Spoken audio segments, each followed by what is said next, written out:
So this is the first in an occasional series of proofs. I'll make them when and if I feel like it. And the first one concerns circle theorems. The angle at the centre is twice the angle at the circumference. So in this theorem, you've got a circle which has a centre, and then you have 2 points somewhere on the circumference of the circle, and from those 2 points you make an angle at the centre. And then from the same 2 points, you make another angle to a point at the circumference. So the key thing here is that the two angles are coming from the same 2 points.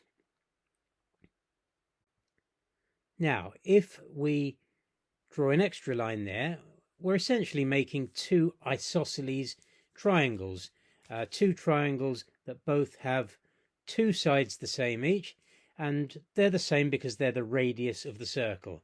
So we know that they're isosceles triangles, the yellow one and the grey one, because we know they have two identical sides, because we know two of the sides are the radius of the circle.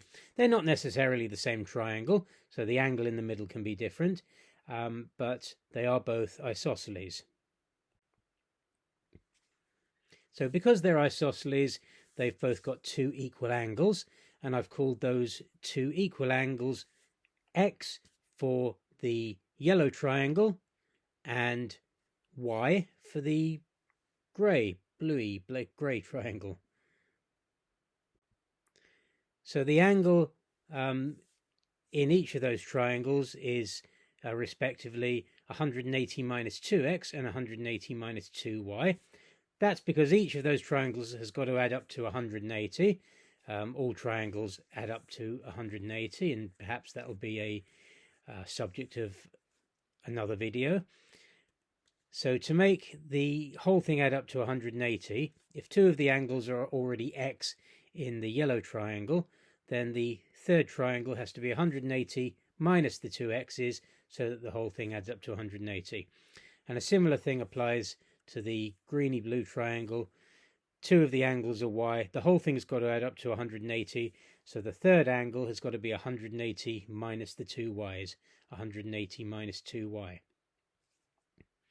Now, in the centre, all around the centre has got to add up to 360.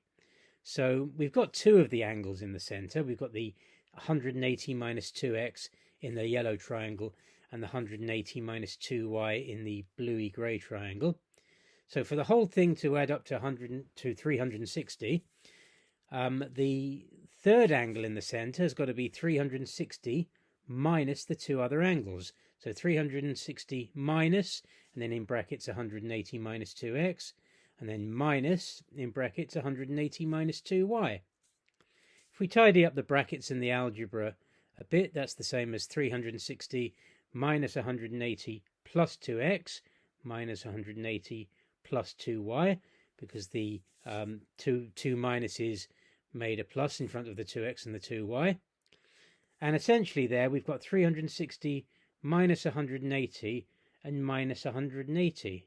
So all the actual things that are numbers there cancel each other out, leaving you just with 2x plus 2y, which we can factorize as 2x plus y. So crucially here, the angle at the centre is 2x plus y, and then the angle at the top that you can see is, well, it's an x and a y, so it's x plus y. So there it is, x plus y at the top, 2x plus y at the bottom. So the angle at the centre is twice the angle at the circumference. Now I'm going to replace that x plus y with a Greek letter theta. So I'm going to call it angle theta at the top and 2 theta at the bottom. But essentially it's saying the same thing. The angle at the centre is twice the angle at the circumference. And of course, we could have put those 3 points anywhere and the same arguments would have applied. So wherever you put that, the angle at the centre is going to be twice the angle at the circumference. And sometimes you get this situation where they lie in a straight line, and perhaps it's not so obvious that it's this theorem that applies. They can cross over like that, giving you something that you might find it hard to recognize at all as being the situation, but it's still 2 points making an angle at the center and an angle at the circumference. So you can get the crossover, the straight line, or the perhaps more familiar recognizable one that looks like that. You can also get the 2 points you start with being anywhere at all, and the same thing applies. So in fact you could get it like this, where it's a straight line, 180 degrees at the bottom and then 90 degrees at the top, and that gives you one of the other circle theorems, that the angle in a semicircle is always 90 degrees. And in fact this can extend into reflex angles, so you can get these situations that actually often people make the mistake of thinking that that's a cyclic quadrilateral.